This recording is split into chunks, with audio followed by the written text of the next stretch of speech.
Welcome, everyone. This is the Abundant Investor Podcast, and we are Beth and Christine, your hosts.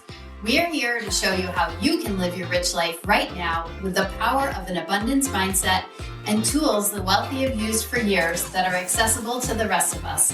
Things like real estate investing and using the powerful benefits of life insurance. We're so glad you're here. Now let's dive in.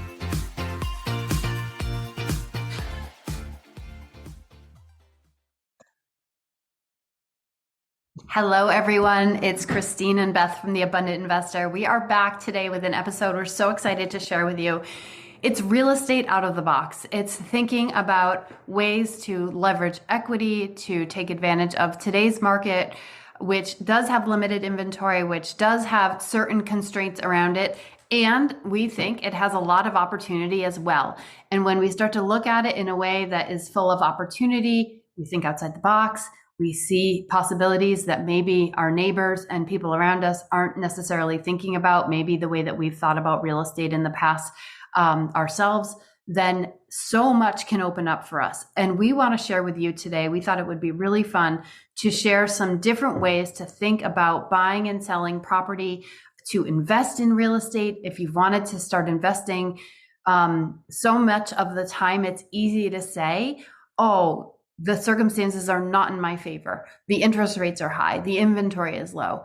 Okay, and what can we do with what we've got? Because there is a lot to work with.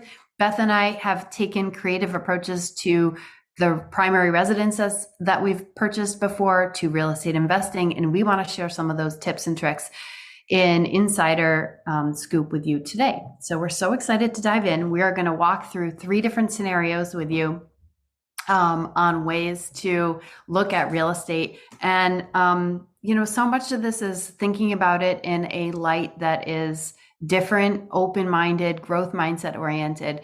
And Beth, I'm so excited to dig in with you. We are going to start with, how to purchase a new home so you're a first-time home buyer. We're going to talk about, how do you get into today's market and start building equity? How do you become a real estate investor if you haven't had a lot of experience to date? Awesome. Yes. You know what? I couldn't agree more, Christina. A lot of it is your mindset, right? What you look for, you find. And if you're looking for reasons not to be in the market because interest rates are low or interest rates are high or inventory is low, then that's what you're going to find. But there's also opportunity. It is a little bit, you have to be more patient, but there's opportunity there. So I love that. I think it's really, what we're talking about today is really in line with what you and I really believe in, is living your rich life now. And maybe not just doing what everybody else is doing or following the status quo. And real estate is a lot like that. Real estate is one of those topics that if everybody's zigging, you should zag. Yes. And you have to have discipline to do that, and you have to have the right attitude. So I think so we're going to walk through today 3 scenarios. The first scenario is really about using your primary home as a launching pad. You and I both did this. We've talked about this in other podcasts, but if you can think about trying to make your first home something where you can add value and fix it up, and maybe even live through that fix up as a way to save money and what have you, and put a little sweat equity in, then you can really use that as a great launching pad for your next home. So Some guidelines here would be, what to look for. Well, if you could ever do this in a multifamily property, that's like number 1. Try to find a property it's a home run. Try to find a property that is a multifamily that you can add value to by even, a coat of paint goes a long way, and everybody can paint, right? That's so true. Even thinking about that, how you, taking maybe the property was getting below market rent.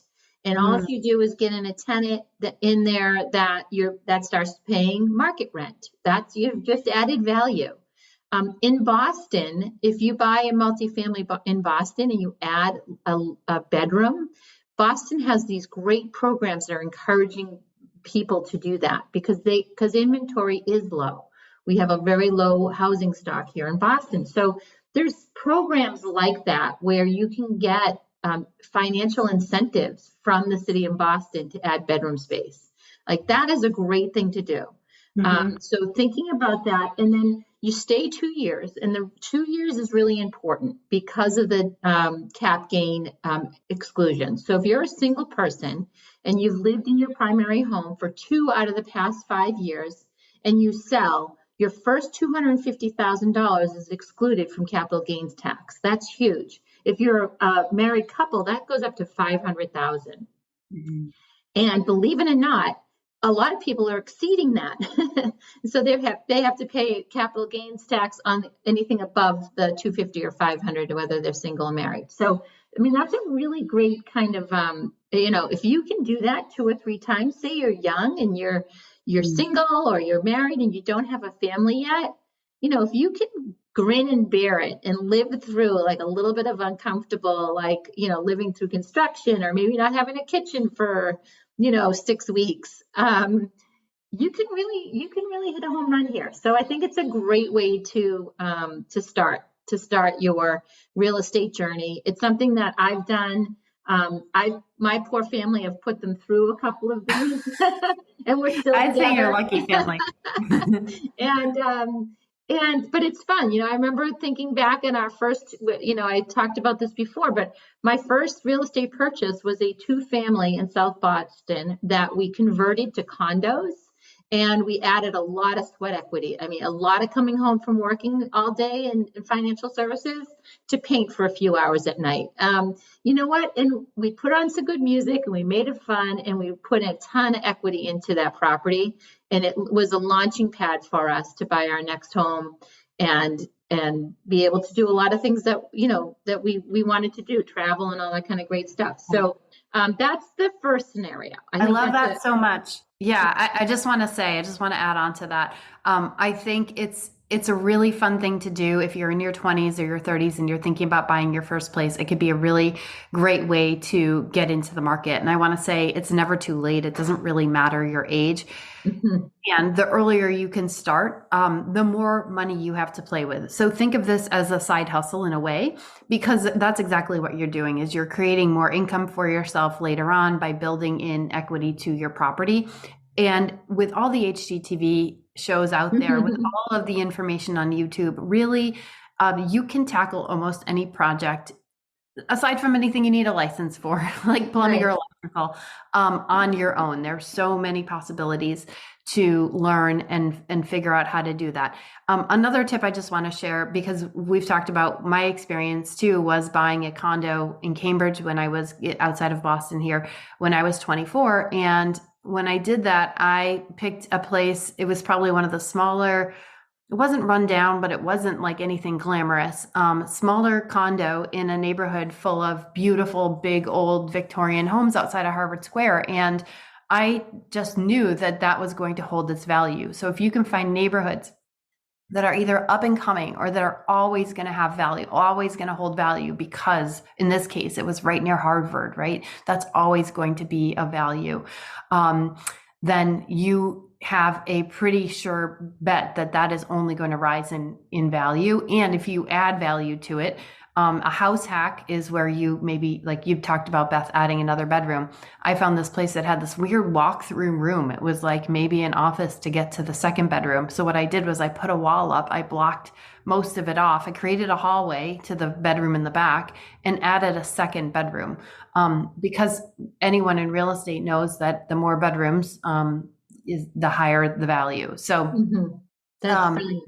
Yeah. So those kinds of things they're just wonderful. I can't encourage anyone enough to get started by buying something and adding some kind of value. And if you're not sure what that looks like or where to buy, please ask us. We are here to help you with that. We both are able to help you to buy and sell real estate. We can put you in touch with someone in your local market that we trust, that knows the market really well and knows how to find these types of properties. That's right. And we can help you with the financing too. It's just a number. The interest rate's just a number that you're plugging into a scenario. So don't get too like wound up about it. It's, Yeah. you have your income. There's a scenario. They're going to ask you these questions. How much money are you making? How much debt do you have?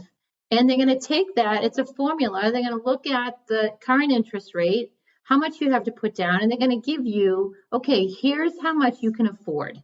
And now you have that. It's no mystery. Now you go out and your work starts. All right, now let's find, if it's a single family, they'll give you a price range. They'll give you a price range for a 2 or 3 family. And then you get to use the income from that property too. So you can obviously buy something that's a little bit more expensive. So we can help you with that. You don't have to get too caught up about worrying about, oh, the interest rates. There's Yeah. always going to be something, because when interest rates come down, there's going to be more buyers out there. So Right. And housing prices will yeah, probably go up. So yeah, yeah, let us help you work through that because it's not totally prohibitive. There are scenarios where it makes a lot of sense to buy these days and people are doing it. And that's we can, right. yeah, So we want let's to help talk you. about the next scenario. Christine, you've Yes. done this using your Mhm. primary home as you've gained a lot of equity in it to tap into that equity to do other things. So let's hear about that a little bit. Okay, so this is something I feel like there's so many people right now, especially midlife, who purchased real estate 5 or more years ago. The market has really gone up in most markets, if not all. I know people are sitting in houses with a lot of equity, and listen, like let's be honest, the cost of living has gone up. We've been through higher inflation than we have in any other period in some of our lifetimes or recent history. So how can you, like, I'm always thinking opportunistically, how can you take advantage of all that equity that's in your primary residence, if this is you, and deploy that somewhere else so that you can make that money work for you, right? Mm-hmm. So, this is how the wealthy people build wealth. They make their money make money for them, right? They put it into vehicles that just grow without, it's truly the truest form of passive income.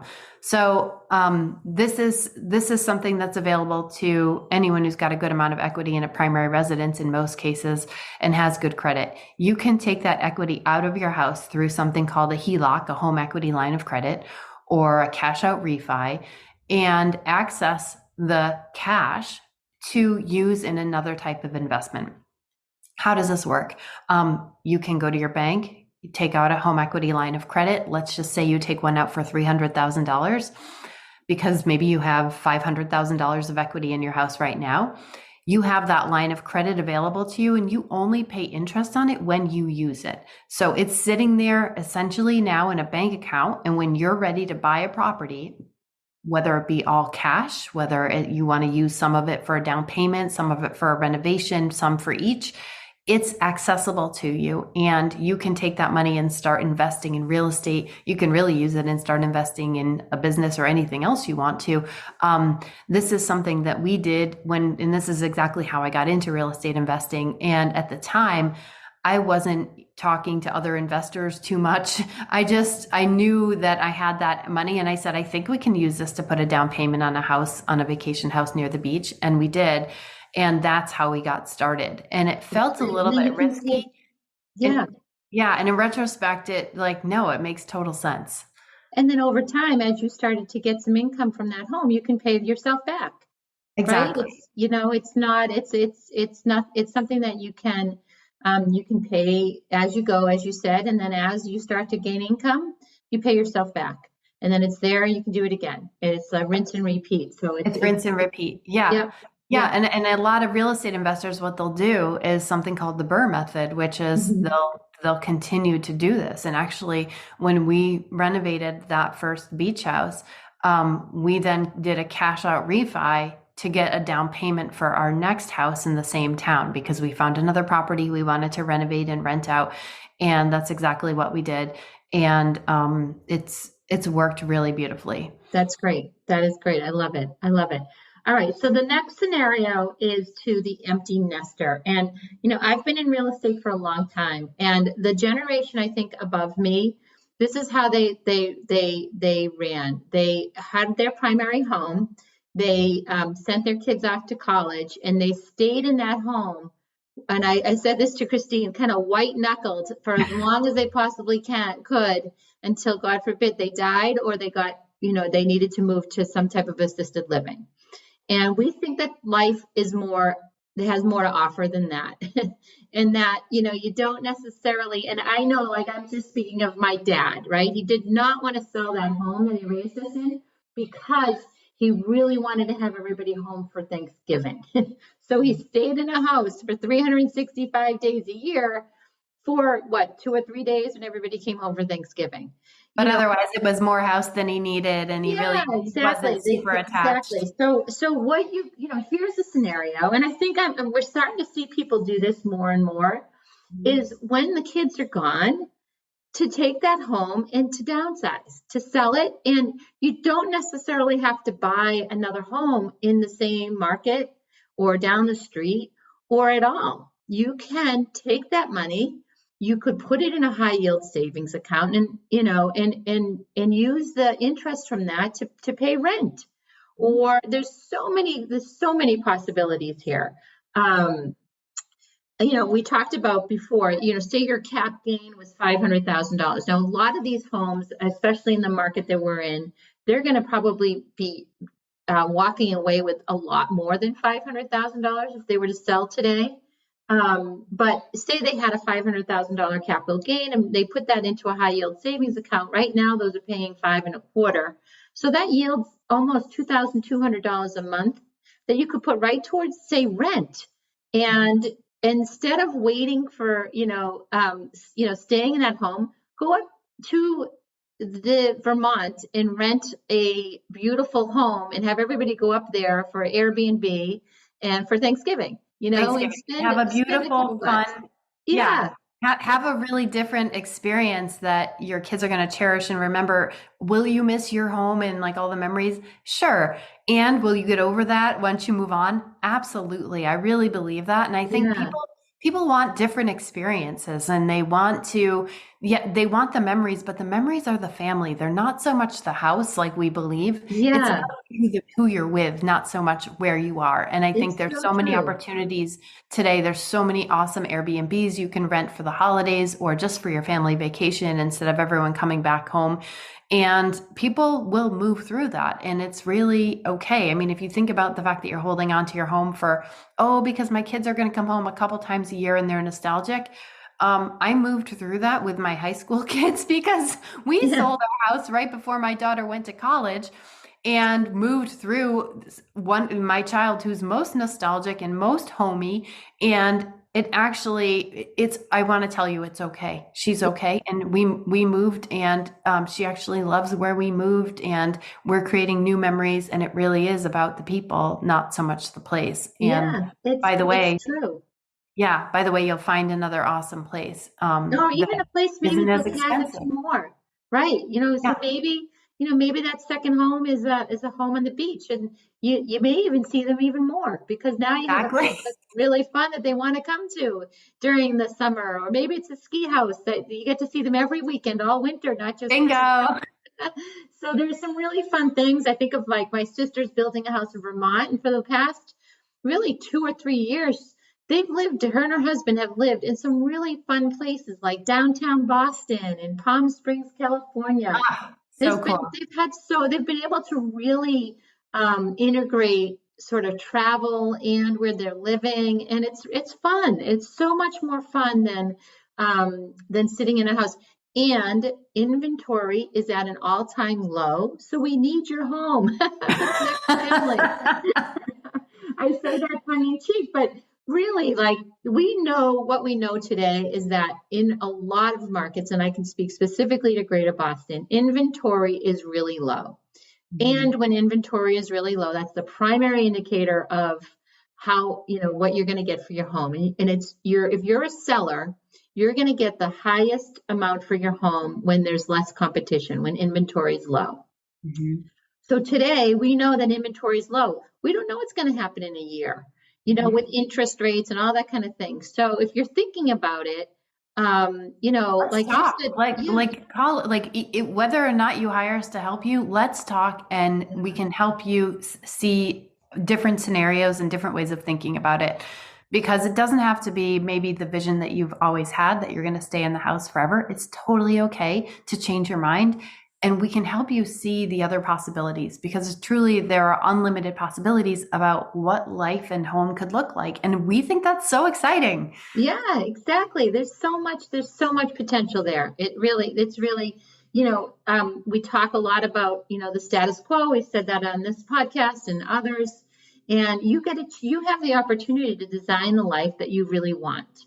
And I think that, you staying in a home just because that's what your parents did, or gosh, there's this stick, like people think, oh, I couldn't rent a home. Why not? Why not? Why not? Absolutely. Put your money in the bank, get some interest from a high yield savings, and shop around. Maybe you want to buy on a lake or down the Cape, and you could still probably rent a smaller place nearby, for wherever your primary home was. There's 100%. so many possibilities. Exactly. But, And the renting helps you. Yeah, I was just going to say the renting gives you a chance to try something out to see if you like it. I love that too, yeah. because how do you know if you're really going to like something or not? If you're not sure, go rent, and then we can really be flexible these days. There's all kinds of storage options. There's all kinds of opportunities to get settled into places and get help with that. And it's just, there's people living this way. There's people living nomadically. And it's not just for the 20 something set. I want to say, like, we're seeing more and more people who are retirees or their kids are out of college and they want to go experience something different. And we just want you to have know that that opportunity exists. And dream big about it, and really dream big about it. Go for it. I think, like we said at the beginning of this call, what you look for, you find. And so why not look for something that you really is going to light you up? What would feel so good? Right, exactly. What would feel so good? Yeah, exactly. So there's a couple of ways I think we can offer some assistance here for folks. One of the very first things is we have a guide for sellers, steps that you can take to start to prepare your home. And so that's free. We'll put it in the show notes. You can download it. It's time to start, maybe decluttering if you're thinking about this. It feels great when you do it, I have to say. Yeah, whether or not you end up moving, the decluttering it's a really good process to go through. Therapeutic. That's therapeutic. It really is. And you're going to have to do it someday. Might as well do it now.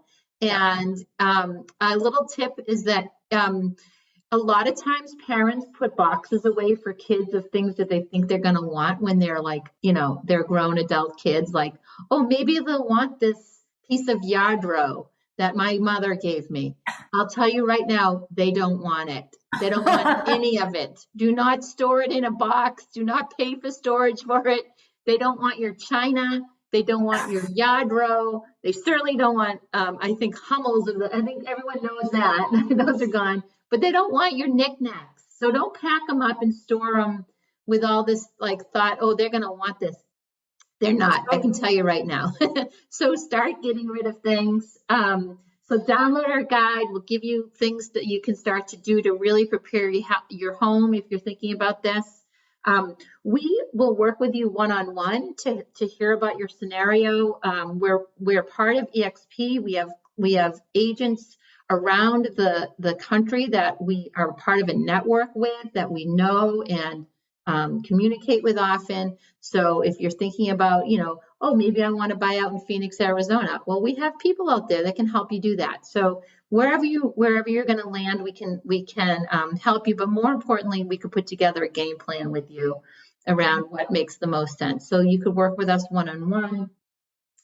And if you want to do short-term rental, if you're thinking about buying an investment property that you want to Airbnb, we have done that. And we have two offerings. One of them is coming out really soon. The other one, I'll start with the A to Z Airbnb, which you've probably heard us talk about before. We developed a course, which we ran with a live audience last year. It was incredible.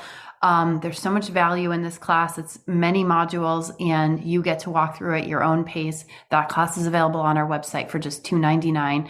And it really covers everything from looking for the property all the way through managing your guests once you've got it up and running and everything in between. And then I'm so excited about this new offer that we have, where we are going to help you with a short-term rental. If you're looking to optimize it, if you want to start to flow even more cash out of that property, if you want to start to see your cash flow go up, you want to optimize it, you feel like there could be other things that you're doing that you could do to market it better. Just get it in front of more eyeballs. You're not sure if you're pricing it right. You're not sure if it's furnished in a way that's going to attract the top dollar and really good guests too, because we're a big believer that we want to attract guests that are going to take care of our property.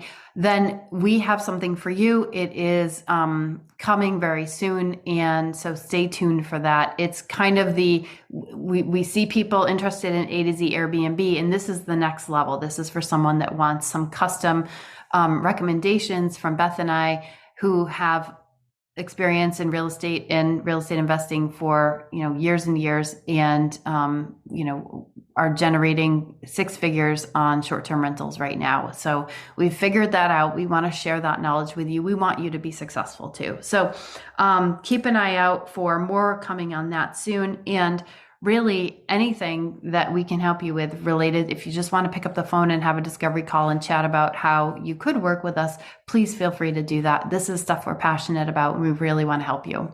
Absolutely. We'll put a link in our show notes to the guide. We'll put a link in for our calendar to set up some time with us. And, what you look for, you'll find. So look for something great. Thanks, everyone. Thank you.